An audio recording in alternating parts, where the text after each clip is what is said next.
स्त्री प्रत्यय प्रकरण के इस वीडियो में आपका हार्दिक स्वागत है। मैं डॉक्टर उज्ज्वल गोस्वामी, सह आचार्य, राजकीय डूंगर महाविद्यालय बीकानेर में कार्यरत हूँ। स्त्री प्रत्यय प्रकरण महाराजा गंगा सिंह विश्वविद्यालय बीकानेर के स्नातकोत्तर उत्तरार्ध संस्कृत के पंचम प्रश्न पत्र में एक इकाई के रूप में रखा हुआ है। इस प्रकरण से संबंधित पूर्व में कई पदों की रूप सिद्धि के रूप में तथा सूत्रों की व्याख्या के रूप में वीडियोज अपलोड किए गए थे। यहाँ एक नवीन सूत्र के साथ पुनः नवीन वीडियो उपस्थित है। यह एक गण सूत्र है। गण सूत्र के संबंध में ही पिछला एक वीडियो हमने देखा था, जिसमें गण सूत्र जो बताया गया था वह था कृदिकाराद अकितिनः। उसकी व्याख्या के संबंध में यदि हम बात करें तो वहां कहा गया था कि कृत प्रत्यय संबंधी इकार जो क्तिन का अवयव न हो तदंत प्रातिपदिक से स्त्रीत्व की विवक्षा में विकल्प से गीश प्रत्यय हो जाता है। उसी की निरंतरता में या यूं कहें उसी को व्यापक तरीके से इस गण सूत्र में प्रस्तुत किया गया है और कुछ अधिक स्पष्ट रूप में या उसके अपवाद रूप में इसे रखा गया है। गण सूत्र है सर्वतोक्तिन अर्थादित्येके, अर्थात कई आचार्यों का मत है कि क्तिन अर्थक प्रत्ययांतों से भिन्न किसी भी इदंत प्रातिपदिक से स्त्रीत्व की विवक्षा में विकल्प से घींश प्रत्यय होता है। हम कह रहे हैं कि यह गणसूत्र पिछले गणसूत्र से अधिक व्यापक है। तो इसमें दो बातें हम देख सकते हैं। पूर्व गणसूत्र में जहां केवल कृत संबंधी इकारांत प्रातिपदिकों से ही घींश का वैकल्पिक विधान कहा गया था, वहीं इस सूत्र में कृत या अकृत किसी से भी संबंध रखने वाले इकारांत प्रातिपदिक से या इदंत प्रातिपदिक से गीश का वैकल्पिक विधान किया जा रहा है। जैसे उदाहरण के रूप में देखें तो शक्ति शब्द है। शक्ति का तात्पर्य छोटे छकड़ा गाड़ी से होता है। तो शक्ति शब्द अव्युत्पन्न प्रातिपदिक है। इसके अंत में न तो कितिन प्रत्यय है न ही कितिन अर्थक कोई अन्य प्रत्यय। अतः स्त्रीत्व की विवक्षा में सर्वतो कितिन अर्थादित्येके इस प्रकृत गण सूत्र से गीश प्रत्यय विकल्प से हो जाता है। दूसरा कारण यह है व्यापकता का कि पूर्व गण सूत्र में केवल कितिन प्रत्ययांतों से ही गीश का निषेध किया गया था, परंतु इस गण सूत्र में कितिन अर्थक किसी भी प्रत्यय के करने पर इदंत से गीश का निषेध कहा गया है। तो दोनों में अंतर है और इस सूत्र में अधिक व्यापकता है। तो यदि उदाहरण से हम देखें तो पूर्वोक्त जो गणसूत्र बताया गया था उसके अनुसार कृति ही, स्तुति ही, मति ही आदि तो इसके उदाहरण हैं ही, किंतु अजननी, अकरणी ही इत्यादि कितिन अर्थक अन्य प्रत्ययांतों से भी गीश का यहाँ निषेध सिद्ध हो जाता है। स्त्रियां कितिन के अधिकार में एक सूत्र पढ़ा गया है, आक्रोशे नयनिः, अर्थात आक्रोश गम्यमान हो तो नय के उपपद रहते स्त्रीत्व की विवक्षा में धातु से भाव आदि में कृत संज्ञक अनि प्रत्यय हो जाता है।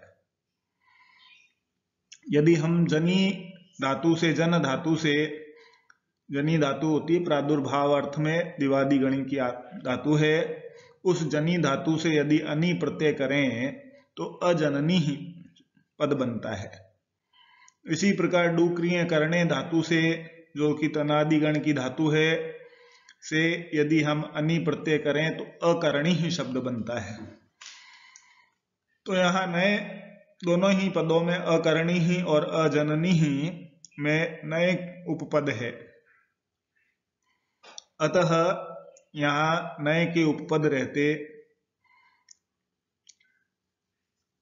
गीश का निषेध सिद्ध हो जाता है, तभी अजननी ही और अकरणी ही रूप सिद्ध होते हैं। इस गणसूत्र की यदि हम बात करें तो इसमें जो रूप सिद्ध होता है वह है शक्ति और शक्ति। विकल्प की स्थिति में जब गीश प्रत्यय करेंगे तो शक्ति दीर्घ इकारांत पद सिद्ध होता है, और जब विकल्प भाव में हम करेंगे तो शक्ति ही यह रूप प्रयोग सिद्ध होगा। अब इन दोनों प्रयोगों को यदि हम सिद्ध करने का प्रयास करें तो जैसा कि कहा गया है कि शक्ति यह अव्युत्पन्न प्रातिपदिक है, इस अव्युत्पन्न प्रातिपदिक से सर्वप्रथम हम सर्वतो कितिनर्थाद इत्येके है इस गणसूत्र से कितनर्थक प्रत्ययांत से भिन्न इदंत प्रातिपदिक से परे स्त्रीत्व की विवक्षा में विकल्प से गीश प्रत्यय होता है। तब हमारी स्थिति बनती है शक्ति प्लस गीश। अब प्रत्यय प्राप्त होने के बाद प्रत्यय में विकार कार्यों को हम सर्वप्रथम करते हैं, तो गीश प्रत्यय में हम देखते हैं कि अंतिम हल वर्ण है शकार, और सूत्र हलंत्यम यह कहता है कि प्रत्यय के अंतिम हल वर्ण की नित्य इत संज्ञा होती है, अतः यहाँ शकार की इत संज्ञा हुई। तस्य लोपः सूत्र से इत संज्ञक का नित्य लोप हुआ करता है, अतः शकार का यहाँ लोप हुआ, तब शक्ति प्लस गी यह स्थिति बनी। ऐसी स्थिति होने के बाद गी प्रत्यय में यदि हम देखें तो प्रत्यय के आदि में क वर्ग का वर्ण गकार है, पंचम वर्ण, तो लशक व तद्धिते सूत्र कहता है कि प्रत्यय के आदि में स्थित लकार शकार अथवा क वर्ग का वर्ण हो तो उसकी इत संज्ञा होती है। तो यहाँ गी में क वर्ग का पंचम वर्ण गकार है, गकार की यहाँ इत संज्ञा हो जाती है। और वही तस्य लोपः सूत्र से इत संज्ञक गकार का लोप हुआ, तब शक्ति प्लस ई रूप बना। अब यहाँ दीर्घ इकार परे होने के कारण यशेति च सूत्र से भ संज्ञक टी का लोप विधान किया गया है। भ संज्ञक जैसा कि पूर्व में भी बताया गया है, यची भम यकार अथवा अच परे होने पर, तो ई दीर्घ ई जो है वह अच प्रत्याहार के अंदर परिपठित है, अतः पूर्व वर्ण समुदाय की अर्थात शक्ति की यहाँ पर भ संज्ञा है। और टी क्या होती है? अचो अंत्यादि टी, अचो में जो अंतिम अच होता है उसकी टी संज्ञा होती है। तो शक्ति में 3 अच हैं, श में अ, क में अ और टी में इकार। तो ये भ संज्ञक टी क्या हुई? शक्ति के अंतिम इकार की टी संज्ञा है। तो यशेति च सूत्र कहता है इकार परे होने पर भ संज्ञक टी का लोप होता है। तो शक्ति में स्थित अंतिम इकार का लोप होने पर शकट प्लस ई अर्थात संयोग करने पर शक्ति शब्द विकल्प से बनता है। विकल्प भाव की स्थिति जैसा कि हमारा प्रकृत रूप है वही रहता है शक्ति। अब इन दोनों ही पदों से हम आगे पद बनाने की प्रक्रिया देखते हैं। तो पद बनाने की प्रक्रिया हम जानते हैं कि सर्वप्रथम हमें सु आदि विभक्तियों की आवश्यकता पड़ती है, जिसके लिए हमारे ये 5 सूत्र निरंतर प्रयोग किए जाते रहते हैं। इन 5 सूत्रों से सर्वप्रथम स्वौज समौड षष्ठाभ्याम आदि, यह जो सूत्र है इसमें 7 विभक्तियों के 21 प्रत्ययों का विधान कहा गया है। सु औजस अम औटशस टाभ्यामभिस गेभ्यामभ्यस गसिभ्यामभ्यस गस ओस आम गी ओस सुप। तो इसे सुप प्रत्यय भी कहा जाता है। तो कहते हैं कि स्वौज समौट इत्यादि सूत्र के साथ सुपह प्रत्यय परश्च और ज्ञाप प्रातिपदिकात, इन सूत्रों की सहायता से ज्ञंत अथवा प्रातिपदिक से परे सुप विभक्तियों की प्राप्ति होती है। अब चूंकि 21 प्रत्ययों का विधान कहा गया है, तो 21 में से कौन सा प्रत्यय हमारे होगा? तो कहते हैं कि द्वयेकयोर द्विवचनैक वचने सूत्र से हम प्रथमा विभक्ति एक वचन की विवक्षा जब कहेंगे तो हमें सुविभक्ति ही प्राप्त होगी।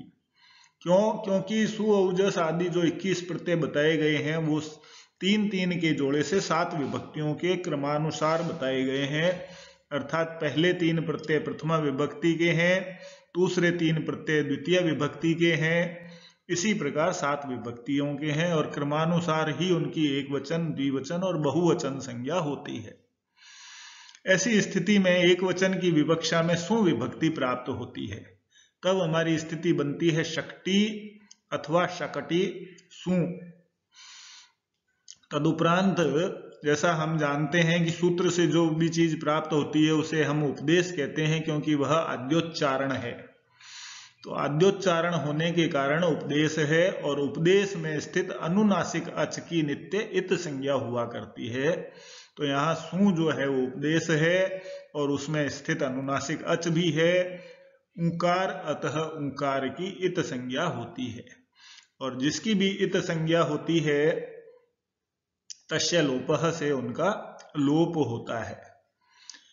तो ऊंकार का लोप होने पर शक्ति अथवा शकटी स यह स्थिति बनती है। अब यदि हम ज्ञंत शक्ति दीर्घिकारांत शक्ति का प्रयोग सकार के साथ करते हैं तो इस सकार की क्या स्थिति होगी? तो कहते हैं हलंग्याभ्यो दीर्घात सुतिष्य प्रिक्तम हल। हलंत, ज्ञंत, आबंत और दीर्घ शब्दों से 4 अवस्थाओं में सु, ती और सी के अप्रिक्त हल अर्थात शेष बचे हुए हल का लोप होता है। तो यहाँ शक्ति दीर्घिकारांत जो है वो ज्ञंत है, गी प्रत्यय का है, इसलिए ज्ञंत है। तो उससे परे सु के अप्रिक्त हल सकार का लोप हो गया। तो ऐसी स्थिति में विकल्प की स्थिति में हमारा रूप सिद्ध होता है शक्ति। और जब विकल्प भाव की स्थिति में हम देखेंगे शक्ति प्लस स, इस अवस्था में हम जानते हैं कि पदांत सकार को विसर्ग आदेश होता है। तो उस विसर्ग करने की प्रक्रिया हम प्रारंभ करते हैं। तो सर्वप्रथम देखते हैं कि ससजुसो रू सूत्र से पदांत सकार को रू आदेश होता है। तब हमारी स्थिति बनती है शक्ति रू। तदुपरांत रू भी चूंकि उपदेश है, अद्योच्चारण है, इसलिए उपदेशेज अनुनासिक इत इस सूत्र से उपदेश रू में स्थित अनुनासिक अच ऊंकार की इत संज्ञा होती है। और इत संज्ञा जिसकी भी होती है तस्य लोप से उसका नित्य लोप होता है। तो ऊंकार का यहाँ लोप हुआ, तब हमारी स्थिति शक्ति र बनी।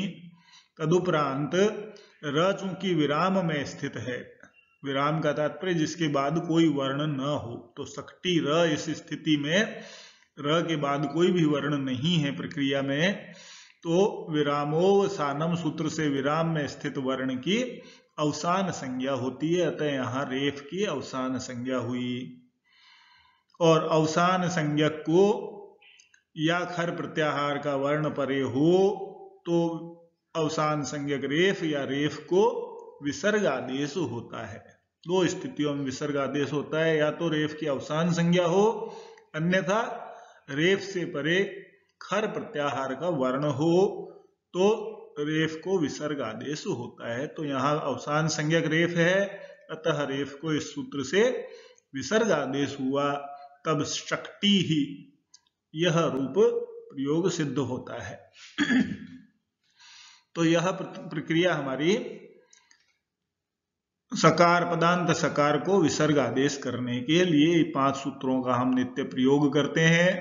और पीछे हमने 4 अवस्थाओं में सकार का लोप देखा, हलंत, ज्ञंत, आबंत और दीर्घ शब्दों से परे सु, ती और सी के अप्रक्त हल का।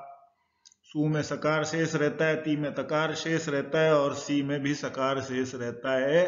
तो इनके तीनों ही अवस्थाओं में लोप होता है, तब वहां हमारा बिना विसर्ग के रूप सिद्ध होता है।